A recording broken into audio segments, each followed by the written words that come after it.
Café. Alors, notre invité café, c'est Toti Teikehu Pupoko. J'ai prononcé comme je peux, mais bon, je vais essayer de moins me tromper. Bonjour. Kahonui. Alors, vous êtes le créateur et le président de la fédération Motuhaka, c'est ça ? Motuhaka. Motuhaka. Elle a été créée dans les années 70 pour œuvrer à la sauvegarde et à la transmission du patrimoine marquisien. Aujourd'hui, c'est toujours d'actualité ? Je pense que oui, mais toutes les générations montantes ont toujours besoin donc d'un rappel de toute l'historique de ce qui s'est passé jusqu'à aujourd'hui. Depuis 1978, l'année de sa création, l'association qui était d'abord une association, l'association Motuhaka, a terminé en 1995 pour devenir une fédération qui regroupait les six îles de l'archipel des Marquises. D'accord.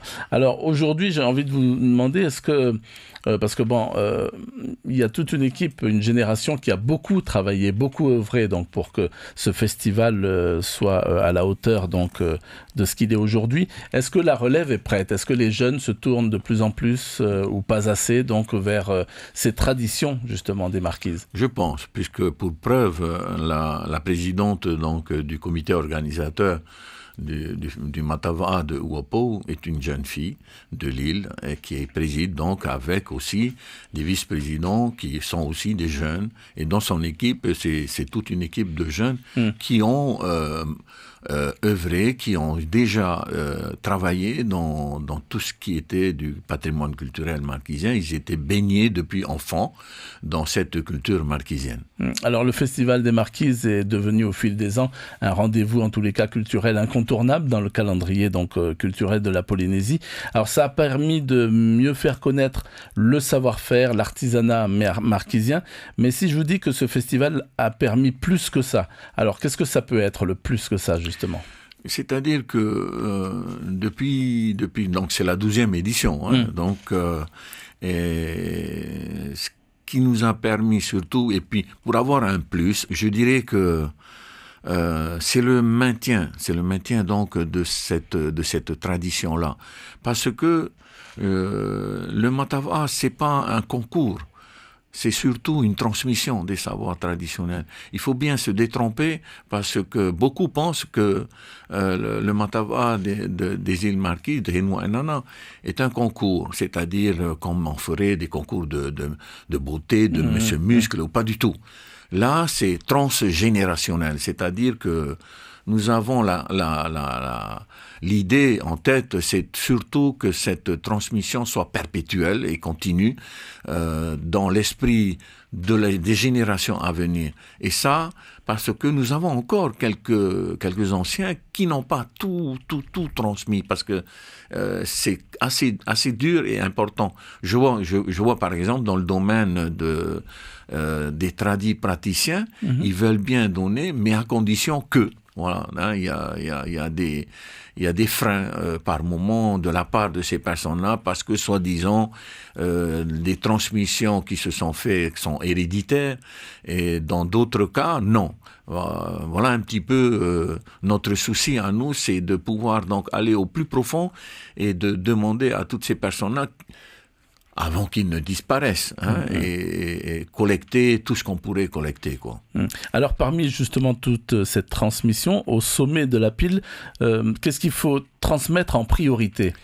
Moi, je pense qu'avant tout, la langue, elle est primordiale. Et on constate un peu partout en Polynésie, et c'est ce qui se passe aussi dans nos îles, malgré que l'archipel des Marquises soit assez éloigné. Dans les centres principaux des grandes vallées, il y a une progression énorme dans le parler d'aujourd'hui qui est le français. Et on a des difficultés avec nos enfants. Quand on s'exprime avec eux, ils te répondent en français, mais il y a une certaine compréhension du marquisien. Ce que je trouve maintenant formidable, c'est que avec la nouvelle inspectrice qui est d'origine marquisienne, qui vit donc dans l'archipel des Marquises, elle a pris les taureaux par les cornes en disant que maintenant ça suffit, quoi. Hein. Et comme le CESE de France a décidé aussi avec la ministre chargée donc des Outre-mer à propos des langues dans les Outre-mer, de valoriser ces langues-là. Et pour nous, c'est un plus. C'est-à-dire que au niveau des langues polynésiennes, il y aura plus de considération au niveau scolaire. Hein, et ça, c'est quelque chose de très important pour nous, la langue, parce que c'est tout le pan culturel d'un peuple, parce qu'on saura, si vous avez une langue, on saura d'où vous venez, hein, et où vous habitez, comme par exemple le marquisien, quand il s'exprime, tout le monde sait que, ben voilà, il vient des Marquises. Il y a des dangers justement à ces transmissions aujourd'hui ? Je dirais pas qu'il y a des dangers, mais c'est surtout que les parents doivent jouer le jeu, hein, c'est-à-dire suivre la mouvance éducative, c'est-à-dire que si il y a des programmes qui sont mis en place dans les écoles de chaque archipel, et entre autres celle des Marquises que je connais bien, dès la rentrée de janvier, au niveau du cursus, je dirais, du cycle 1, c'est-à-dire dès la maternelle, ils auront par exemple des comptines à exploiter en langue marquisienne. Et justement, alors ça se perd ou alors c'est quelque chose qui est facile à perpétuer ? Pas exactement aujourd'hui, parce que avec l'influence donc de la langue française partout, maintenant on ne sait même pas si nos enfants maîtrisent une des deux langues. Hein? Et c'est pour ça que l'inspectrice donc de l'éducation nationale aux Marquises a voulu mettre le paquet en disant à tous les enseignants de l'archipel des Marquises de maîtriser d'abord cet outil qui va permettre certainement de développer davantage donc au niveau de la mémoire de nos enfants, quoi.